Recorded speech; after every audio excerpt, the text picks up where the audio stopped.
Bismillahirrahmanirrahim. Assalamualaikum warahmatullahi wabarakatuh. Nama diberi Firman Shah Arif bin Sunari dari Sekolah Menengah Kebangsaan Agama Sultan Muhammad, Batu Berendam, Melaka. Hari ini saya ingin menceritakan tentang sebuah kisah yang bertajuk Hatimu Aisyah. Buku Hatimu Aisyah ini merupakan hasil karya seorang sastrawan negara yang bernama Zurina Hassan. Buku ini merupakan terbitan Dewan Bahasa dan Pustaka. Buku Hatimu Aisyah ini mengisahkan tentang seorang wanita yang bernama Aisyah. Aisyah merupakan seorang kakak sulung daripada 4 orang adik-beradik. Aisyah bersama adik-beradiknya dibesarkan di sebuah kampung yang bernama Kampung Supir.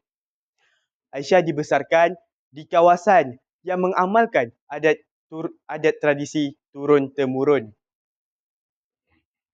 Aisyah dididik untuk taat dan patuh kepada semua arahan ibu dan ayahnya dan tidak membantah satu pun arahan ibu dan ayahnya.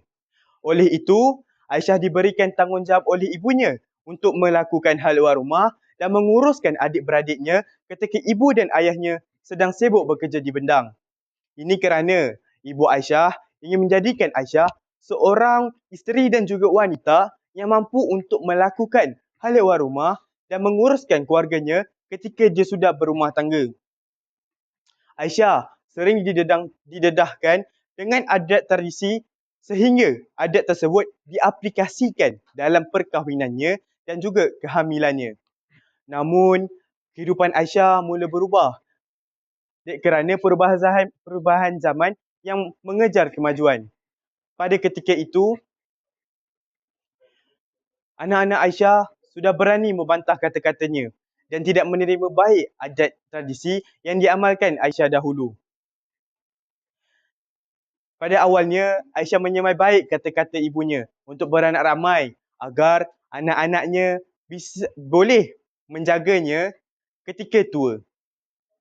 Namun, bagi Aisyah, perkara tersebut tidak benar kerana anak-anaknya tidak selalu berada bersamanya kerana anak-anaknya sibuk dengan kerjaya dan kehidupan masing-masing.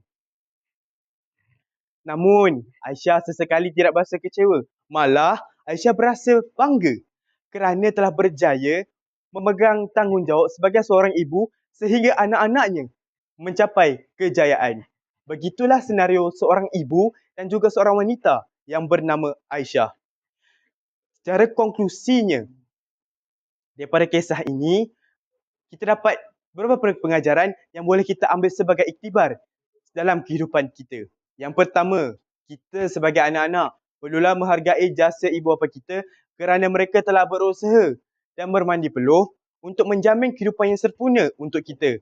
Yang kedua, ibu bapa wajar untuk mendapat penghargaan kerana merekalah kita lahir ke dunia.